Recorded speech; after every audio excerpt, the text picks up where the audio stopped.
Bonjour à toutes et tous. Je reviens juste à l'instant, enfin il y a 10 minutes, de mon running. Donc un running sous la grosse chaleur. Il fait entre 25 et 27 degrés. Alors, est-ce que c'est réellement un problème de courir lorsqu'il fait chaud? Non, c'est pas un problème.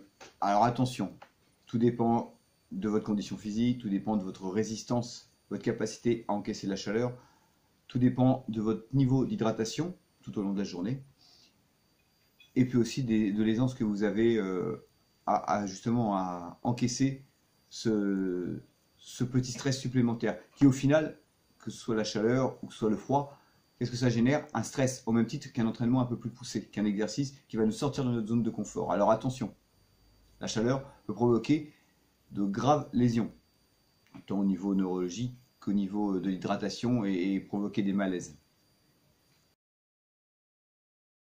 La première chose à faire avant de partir courir, faire une autre activité, sous une chaleur un peu supérieure à la normale, c'est bien sûr de s'hydrater, et ce tout au long de la journée. On ne boit pas 1 litre d'eau 5 minutes avant de partir, ça c'est pas possible. Le corps n'assimilera pas et vous serez plus malade et moins en forme que si vous n'aviez rien fait. Donc je bois un petit peu tout au long de la journée, de façon à compenser la perte hydrique que va occasionner l'entraînement.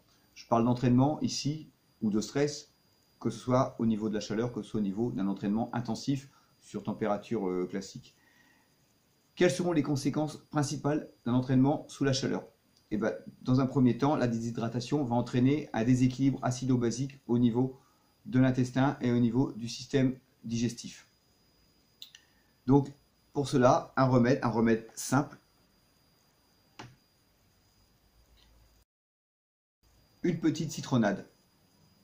Alors vous allez me dire, le citron, mais c'est acide. Alors non, il ne faut pas confondre l'acidité et un aliment acidifiant. Le citron, au goût, est légèrement amer, il semble acide. Son effet sur l'organisme est totalement inverse. Il va rééquilibrer le rapport acido-basique. J'accorderai une vidéo nutrition un petit peu plus tard, justement sur ces sujets d'équilibre entre le pH.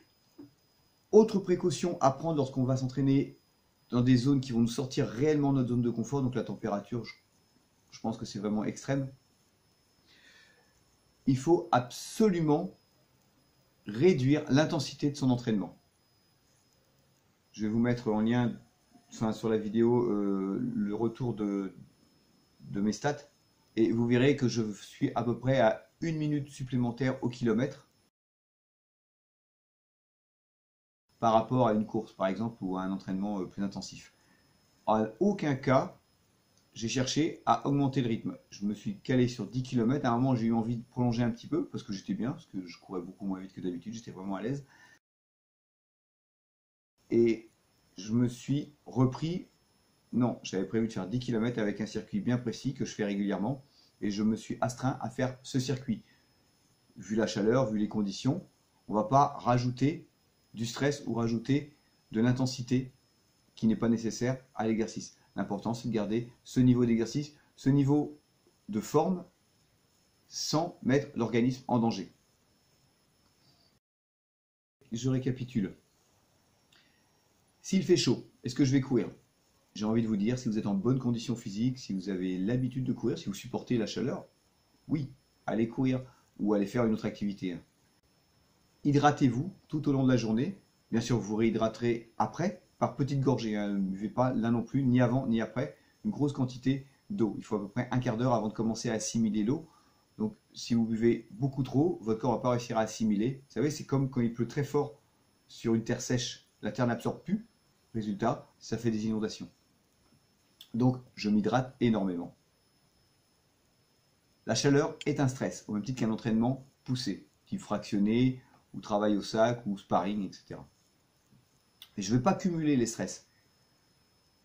Si la chaleur dérègle un petit peu ma zone de confort, un entraînement intensif aura les mêmes conséquences. Donc je ne vais pas cumuler les deux. Alors je vais en privilégier un. Je n'ai aucun moyen d'action sur la température, à part de rester chez moi, mais ce n'est pas du tout le sujet. Donc je vais réduire mon intensité afin de ne garder qu'un seul stress infligé à mon organisme. Enfin, la réhydratation.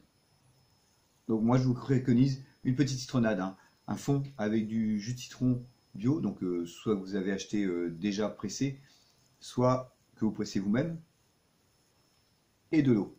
Pas d'eau glacée, ça sert à rien. Là encore, on va créer une réaction qui ne sera pas forcément très positive pour l'organisme. Donc de l'eau à température ambiante, c'est suffisant. Deuxième manière de se réhydrater, la douche, tout simplement. Et puis après, il faut penser à se reposer, on n'enchaîne pas les entraînements incessamment. Voilà. Écoutez, si ce nouveau format de vidéo vous a plu, je vous invite à liker, à partager. N'hésitez surtout pas à me poser des questions dans la barre de commentaires. J'essaierai d'y répondre au mieux. Et puis n'hésitez surtout pas à me rejoindre sur les réseaux sociaux, donc sur Instagram où je parle beaucoup plus nutrition, 100% végétal, sur le groupe Facebook qui va énormément me servir dans les quelques semaines qui vont venir, vous allez le voir, ça va évoluer de manière significative. Abonnez-vous à la chaîne, partagez la vidéo. Je vous souhaite une très bonne fin de journée, profitez bien de cet été. Si vous êtes en vacances, amusez-vous. Si vous êtes au travail, bon courage. Allez, salut, à bientôt.